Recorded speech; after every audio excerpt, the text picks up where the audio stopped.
Shalom, kekasih Kristus. Kita berjumpa kembali dalam program Tuhan adalah Gembalaku dari GBI Segitiga Kampung Melayu, Jakarta Timur. Saudara yang Tuhan kasihi, pada kesempatan ini kita akan diberkati oleh kebenaran firman Tuhan yang saya akan bawakan dengan tema iman yang menggoncangkan dunia. Sebelum kita diberkati, kita akan tunduk kepala. Kita berdoa. Bapa yang kami kenal di dalam Kristus Yesus Tuhan, pada kesempatan saat ini kami datang kepadamu dan kami mohon kiranya pewahyuan yang baru Engkau curahkan kepada hamba dan kepada semua yang mendengarkan dan melihat tayangan pelayanan firman Tuhan ini. Kiranya Tuhan memberkati siapapun, dimanapun kami berada. Kiranya kasih karunia Tuhan, urapan dan pewahyuan turun atas kami. Dalam nama Yesus kami berdoa. Amin. Shalom kekasih Kristus, iman yang menggoncangkan dunia. Saya akan bacakan di dalam kitab 2 Petrus pasal yang pertama, ayat yang kelima, 6 dan 7, demikian bunyi firman Tuhan.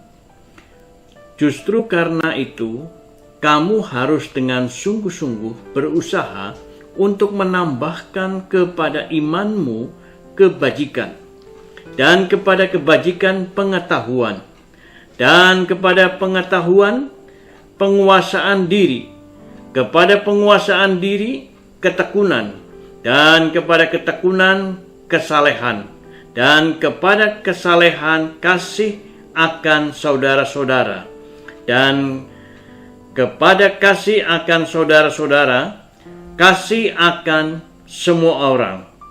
Sebab apabila semua itu ada padamu dengan berlimpah-limpah, kamu akan dibuatnya menjadi giat dan berhasil dalam pengenalanmu akan Yesus Kristus Tuhan kita. Amin. Saudara yang Tuhan kasihi, ada banyak orang yang mengerti akan konotasi iman. Iman itu bukan berasal dari pribadi kita, sehingga kita menghasilkan sesuatu yang begitu besar, tetapi iman ini adalah karya Allah. Karya Roh Kudus yang terjadi atas diri kita, dan kasih karunia Allah itu melimpah atas kehidupan kita, dan kita dilimpahi oleh kasih karunia Allah karena kepercayaan kita kepada Kristus, dan kita beriman, dan iman itu hanya kita labuhkan kepada Kristus.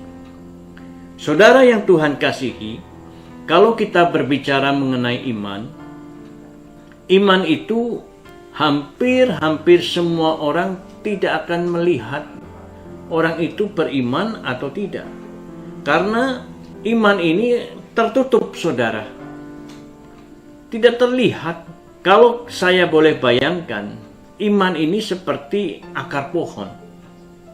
Pohon itu bisa tumbuh, bisa hidup, bisa mengeluarkan buah, karena di bawahnya ada akar yang menopang. Sehingga akar itulah yang menyerap sari-sari makanan dari tanah, dan akhirnya buah itu, pohon itu bisa berbuah. Saudara, saya bisa membayangkan lainnya lagi, saudara. Iman itu seperti sebuah bangunan yang tinggi, yang kokoh, yang besar, yang megah. Bangunan itu bisa berdiri karena ada faktor fondasi yang sangat kuat, saudara. Fondasi yang sangat kuat itulah yang saya gambarkan sama dengan orang yang memiliki iman.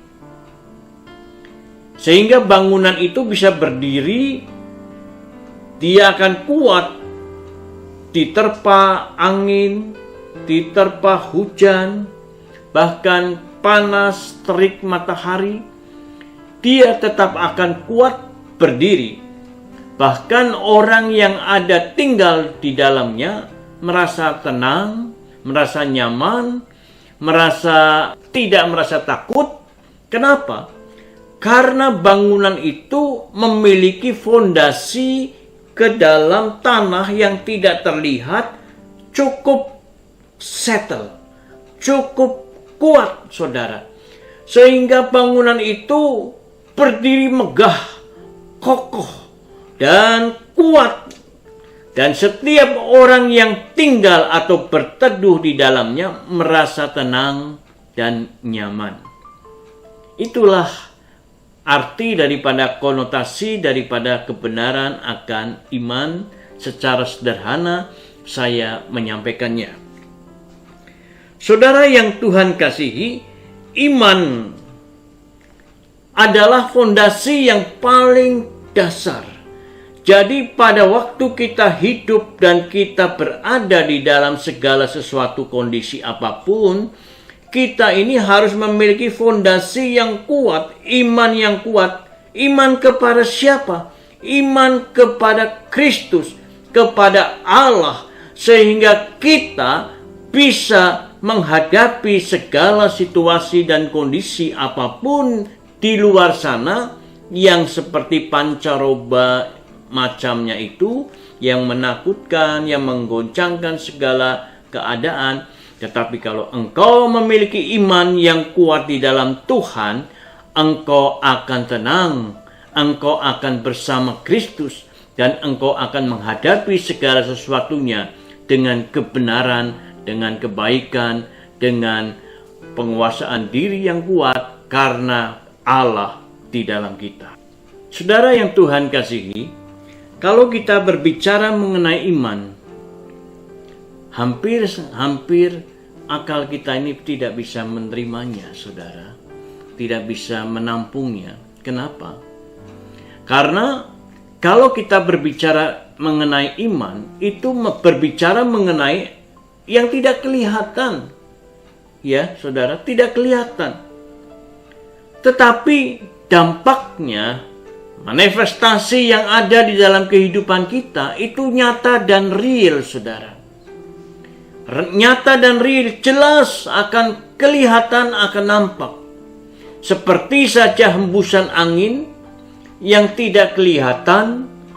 Ada orang, dulu saya masih tinggal di daerah Jawa, angin itu warnanya apa? Gak tahu. Tapi ada orang yang menebak warnanya merah. Sebab kalau kita kerikan, itu kulit kita berubah menjadi warna merah, saudara. Dulu mama saya tuh kan, keluar anginnya warnanya merah, saudara. Tetapi apakah benar warna angin itu merah? Saya juga tidak bisa meneruskan lebih jauh warna angin itu, saudara. Ya, saudara, tetapi yang penting, angin tidak terlihat, tetapi hembusan itu pada waktu kita panas, kita pakai kipas angin, itu merasa sejuk. Apalagi kalau pakai AC, lebih sejuk lagi. Dan itulah seperti iman yang ada di dalam kita. Nah, iman yang hidup adalah orang yang menggantungkan kepercayaannya kepada Tuhan.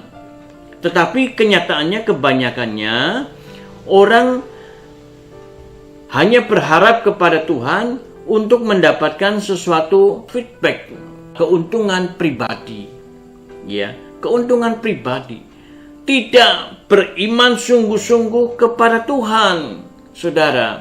Allah ingin memberikan berkat-Nya, Allah ingin memberikan pertolongannya kepada kita, asal kita juga percaya, beriman bahwa berkat itu semata-mata bukan usaha kita, bukan jerih payah kita, tetapi karena kita diberkati Tuhan, karena kita beriman, percaya kepada Dia, pertolongannya.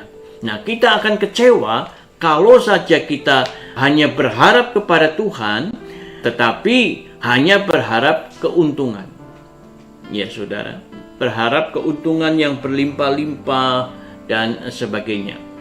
Oleh sebab itu, saudara yang Tuhan kasih, hiduplah seperti yang Allah inginkan, bahwa hidup kita ini percaya sungguh-sungguh. Kita buka di dalam 2 Korintus pasal 5 ayat yang ke-7, demikian bunyi firman Tuhan, sebab hidup kami ini adalah hidup karena percaya, bukan karena melihat. Ada banyak orang, datang dulu berkatnya, datang dulu rezekinya, datang dulu apa yang kita harapkan, baru kita percaya bahwa itu benar-benar mujizat. Tetapi berbahagialah kita karena kita tidak melihat, namun kita percaya kepada Tuhan. Kita yakin kepada Kristus akan berkat itu. Itulah iman. Iman kita kepada Kristus. Pada waktu kita berjalan, mungkin kita berjalan mencari nafkah. Dan mencari nafkah kita seperti terhuyun-huyun, kesana mentok. Apalagi dikaitkan dengan situasi COVID-19 saat ini, saudara.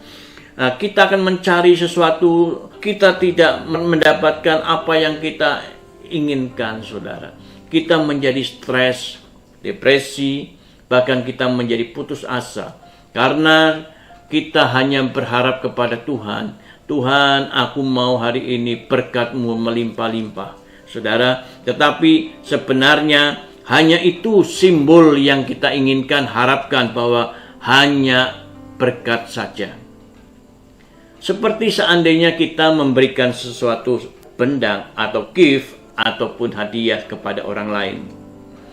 Saudara, pada waktu tangan kita mengulurkan, orang lain mengambil tetapi dia tidak memperhatikan muka kita, saudara. Ya, dia hanya mengambil kemudian dia pegang. Saudara, bagaimana perasaan engkau pada waktu engkau memberi gift kepada orang itu tidak menghargai dan tidak mau bertatap muka dengan kita? Bukankah kita merasa kecewa? Bukankah kita merasa bahwa kita sudah memberi kok, dia tidak ada gift thank kepada kita? Itulah Allah yang inginkan kepada kita, bahwa kita ini mendapatkan berkat itu, hanya itu tujuan utama. Makanya banyak kekecewaan yang kita hadapi di dalam hidup ini, saudara. Kekecewaan apa? Kekecewaan pada waktu mungkin kita bekerja. Kenapa bertahun-tahun kita tidak dipromosikan? Kita selalu jabatannya itu, selalu pendapatannya seperti itu, saudara. Salary yang tidak berubah-ubah, dan kita akan kecewa. Atau mungkin pada waktu kita tender sebagai bos atau pemimpin perusahaan atau PT, saudara. Saudara sudah berdoa tetapi saudara tidak mendapatkan tender itu. Bukankah kita kecewa? Saudara, padahal kita berbicara kepada Tuhan, Tuhan tolong saya mau tender. Emang Tuhan ini siapa? Saudara, ya, kita hanya memerlukan Tuhan, berkatnya saja. Pada waktu kita berdoa kepada Tuhan, Tuhan jamah saya, sembuhkan saya. Atau orang lain, saudara kita, atau tetangga kita, atau famili kita, kita berdoa kepada Tuhan. Tetapi ternyata tidak dijawab doa kita. Bahkan yang kita doakan meninggal. Apakah bukannya kita tambah kecewa? Hal ini kita perlu pikirkan baik-baik. Apa konotasi notabene iman yang ada di dalam kehidupan kita? Oleh karena itu, kekasih Kristus, ada banyak kekecewaan yang kerap kali menghampiri hidup kita. Kekecewaan-kekecewaan itulah yang membawa dampak kepada kita. Kerap kali kita tidak semakin kuat di dalam Tuhan, kita tidak beriman lebih jauh kepada Tuhan, tetapi justru iman kita kendor dan kita menjadi undur daripada Tuhan. Kita undur dari persekutuan, kita undur dari pergumulan doa bersama-sama, atau kita jauhi daripada komunitas dari gereja ini yang ada, yang saat itu kita rajin di dalam ibadah gereja itu. Saudara yang Tuhan kasihi, saya katakan, ada baiknya Allah itu terkadang tidak menjawab doa-doa kita. Saudara, Coba kita flashback kembali ke belakang kehidupan kita. Seandainya saudara dulu punya pacar, kemudian ternyata saudara dulu itu menggebu-gebu berdoa kepada Tuhan, Tuhan jadikan agar jadi saya dengan dia. Ternyata iman saudara, doa itu tidak dijawab oleh Tuhan. Dan sekarang saudara sudah punya anak 2 atau 3 daripada istri yang sekarang ini saudara. Saudara tidak pernah berdoa, tetapi Tuhan memberikan istri itu kepada saudara. Kemudian saudara berpikir, wah, ternyata Tuhan baik ya. Coba seandainya saya jadi sama perempuan itu pada waktu dulu saya berpacaran. Tuhan memberikan istri yang lebih baik daripada perempuan yang dulu. Atau sebaliknya, Tuhan memberikan suami yang baik daripada pacar saya, suami laki-laki yang pertama. Bukankah seperti itu? Ada banyak orang berpikir, wah, kalau bisa biarlah kehendak Tuhan saja yang jadi atas hidup kita. Nah, saudara, kita tidak bisa memaksa kehendak kita terhadap Tuhan untuk menjawab kemauan kita. Orang yang seperti ini harus bertobat, saudara. Harus bertobat, benar-benar harus bertobat. Coba kita membuka di dalam kitab Galatia, pasal yang kedua, ayat yang ke-20, demikian bunyi firman Tuhan. Namun aku hidup, tetapi bukan aku lagi sendiri yang hidup, melainkan Kristus yang hidup di dalam aku. Dan hidupku yang kuhidupi sekarang di dalam daging adalah hidup oleh iman dalam anak Allah yang telah mengasihi aku dan menyerahkan dirinya untuk aku.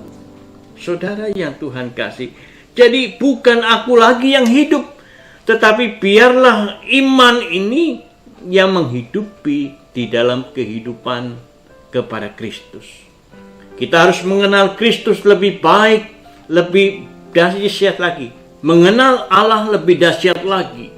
Sebenarnya Kristus menjawab atau tidak menjawab doa kita, itu adalah wewenang hak daripada Dia. Dia tahu memberikan yang terbaik untuk kita. Contoh saudara, kalau saja kita mempunyai anak yang masih di bawah 10 tahun, dia minta sepeda motor kepada kita, apakah ayah yang baik? Dia akan mengabulkan, papi berikan saya Honda Max untuk saya jalan-jalan di jalan raya. Orang tua akan berpikir, tidak nak, kalau engkau minta sepeda, papi belikan. Tapi kalau minta motor, papi tidak beri. Apakah papi itu jahat kepada anaknya? Apakah papi itu benci kepada anaknya, tidak suka, marah-marah? Saudara, paham ya? Saudara akan paham dan jelas mengerti orang tua yang bijaksana, dia akan tidak memberi apa yang anaknya minta, sepeda motor. Demikian pula Allah di dalam Yesus Kristus. Kalau itu membahayakan, engkau meminta seorang gadis yang engkau cintai. Kalau nanti jadinya cekcok terus, jadinya berantem terus, jadinya kacau rumah tangga, apakah Allah akan memberi? Allah sudah tahu. Sebelum engkau melihat, Allah tahu, mengerti. Oleh sebab itu, saudara yang Tuhan kasihi, Allah itu walaupun tidak menjawab doa kita, Allah itu luar biasa baiknya terhadap kita. Dia mencintai kita, saudara. Dia menyelamatkan kita, baik di dunia ini maupun di surga. Dia akan menyelamatkan kita, saudara yang Tuhan kasihi. Karena karakter Allah ini, Allah itu baik, Allah itu adil, Allah itu kudus, Allah itu akan menempati janji-janjinya untuk saudara dan saya. Makanya jangan diragukan mengenai kebaikan Kristus. Kristus tidak menjawab, bukan dia benci kepada kita, bukan dia marah kepada kita, justru dia sayang kepada kita. Kitab Daniel pasal 3, saudara, ayat yang ke-16. Demikian bunyi firman Tuhan sampai ayat 18. Lalu Sadrak, Mesak, dan Abednego menjawab Raja Nebukadnezar, "Tidak ada gunanya kami memberi jawab kepada tuanku dalam hal ini. Jika Allah kami yang kami puja sanggup melepaskan kami, maka ia akan melepaskan kami dari perapian yang menyala-nyala itu, dari dalam tanganmu, ya Raja. Tetapi seandainya tidak, hendaklah tuanku mengetahui, ya Raja, bahwa kami tidak akan memuja dewa tuanku dan tidak akan menyembah patung emas yang tuanku dirikan itu." Amin, saudara. Nebukadnezar menangkap Sadrak, Mesak, dan Abednego yang tidak mau menyembah kepada patung emas yang raja dirikan. Saudara, dia percaya, beriman kepada Tuhan. Jikalau saja Tuhan tidak menjawab doaku, aku tetap percaya Tuhan itu baik kepada aku, walaupun nanti aku harus mati. Saudara, Nebukadnezar memberikan perapian diperlipat kali gandakan sampai 7 kali lipat panasnya dari panas api biasa, yang membuat orang gede raksasa yang menggandeng Sadrak, Mesak, dan Abednego untuk menjebloskan ke perapian. Orang itu pun langsung mati. Tetapi Sadrak, Mesak, dan Abednego masuk ke dalam perapian. Justru ada satu orang lagi yang mereka tidak kenal, yaitu Allah di dalam Yesus Kristus, yang bersama-sama dengan dia merayakan fellowship bersama, berdoa bersama, menyembah, menari-nari kepada Tuhan di dalam perapian.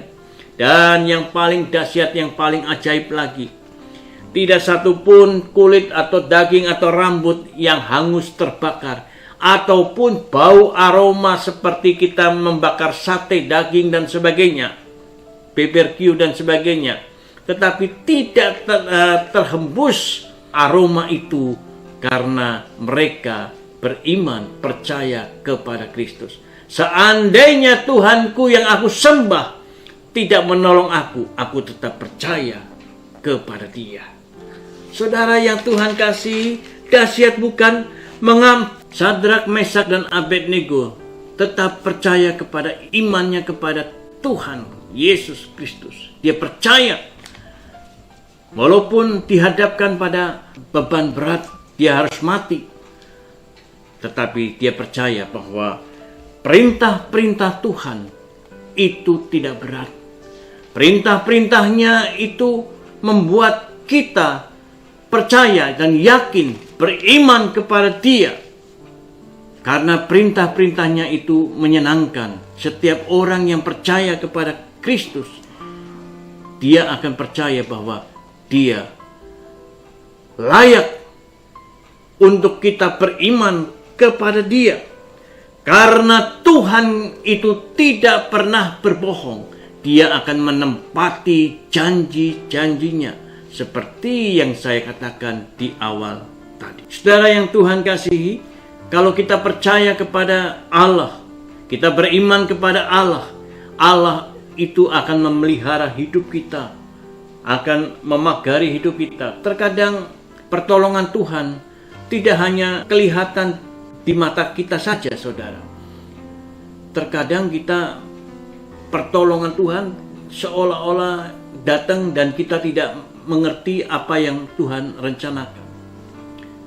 Seperti contoh saja, saudara, bapak duniawi seperti saudara dan saya menjaga anaknya pada waktu kecil, dia belajar berjalan. Apakah itu bukan pertolongan bapak kepada anaknya? Setelah dia bisa berjalan, bisa lari, kemudian dia mulai belajar naik sepeda, kita pegangin itu sepeda supaya tidak gontai, tidak terperosok ke dalam got atau comberan, supaya tidak luka kaki-kakinya. Bukankah itu pertolongan Tuhan ada seperti demikian itu? Saya teringat pada waktu anak saya yang pertama, saya bawa pulang ke Jawa di Pemalang, saudara. Di Pemalang dia sakit, saudara. Diare terus sampai biru, sampai seperti kran. Dokter di sana katakan harus dirawat minimal 1 minggu di rumah sakit. Tetapi saya katakan, saya beriman kepada Tuhan, saya percaya kepada Tuhan. Hari ini, minggu ini saya ada pelayanan, saya harus pulang kembali ke Jakarta. Terpaksa saya dalam nama Yesus, saya bawa itu pulang ke Jakarta. Setelah saya bawa pulang ke Jakarta, saudara yang Tuhan kasihi, Roh Kudus di jalan berbicara kepada saya, beri obat ini yang murah, beri obat ini yang murah. Saya tidak sebut namanya. Tetapi Roh Kudus berbicara terus pada waktu sampai di rumah, saudara. Saya sudah was-was, saya sudah lemas, saya kocek dan saya kasih minum hampir 5 sendok, 6 sendok makan. Obat itu obat tradisional, saudara. Dan saat itu dia bisa tertidur dan puji Tuhan, sampai pagi nggak diare lagi. Saudara, kenapa? Pertolongan Tuhan sama seperti seorang ayah yang menolong tidak terlihat oleh anak ataupun kita tetapi pertolongan Tuhan itu nyata di dalam kehidupan kita. Saudara yang Tuhan kasihi, pertolongan-pertolongan yang seperti apa? Saya akan bacakan ayat di dalam Injil kitab Roma pasal yang keempat. Ayat 18, demikian bunyi firman Tuhan, sebab sekalipun tidak ada dasar untuk berharap, namun Abraham berharap juga dan percaya bahwa ia akan menjadi bapa bangsa menurut yang telah difirmankan, demikianlah banyaknya nanti keturunanmu. Saudara yang Tuhan kasihi, Abraham beriman kepada Tuhan. Dia seorang manusia yang benar-benar luar biasa kalau saya bisa telusuri Abraham ini. Dia seorang manusia yang percaya bahwa beriman kepada Tuhan, walaupun dia sudah gontai tubuhnya, umurnya sudah 100 tahun, dan istrinya sudah mati, haid, menopause, dan tidak lagi mungkin mempunyai anak. Tetapi mengenai janji Tuhan, dia tidak pernah undur, dia tidak pernah ragu, dia tidak pernah menanyakan kapan Tuhan. Tetapi dia percaya bahwa Allah akan menempati janjinya. Yang penting dia tetap beriman kepada Tuhan dan imannya itu membara, yang membuat dirinya semangat mengalahkan kondisi yang tidak mungkin menjadi mungkin. Itulah iman, saudara. Iman yang dahsyat itu harus berdasarkan apa yang Allah mau, bukan berdasarkan kita yang mau, tetapi Allah yang mau jadi menurut firman Tuhan, bukan kita yang mau, saudara. Itu iman yang benar di dalam Tuhan. Nah, saudara yang Tuhan kasih, pada kesempatan saat ini, biarlah iman kita boleh menggoncangkan segala sesuatu yang tidak mungkin menjadi mungkin. Yang tidak baik dijadikannya baik. Itu iman, saudara. Karena itu kesempatan ini, mari saya akan akhiri firman Tuhan ini. Biarlah kiranya imanmu jadi menurut perkataanmu kepada Allah. Amin. Amin. Tuhan memberkati. Mari kita tunduk kepala. Kami berterima kasih, Tuhan. Tanamkan benih firman-Mu ini ke dalam sanubari hati kami yang paling dalam, agar kami tetap beriman percaya kepada Tuhan, agar kami boleh menerima berkat apa yang Tuhan mau terhadap kita. Tuhan kiranya memberkati. Amin. Tuhan memberkati kita semua. Amin.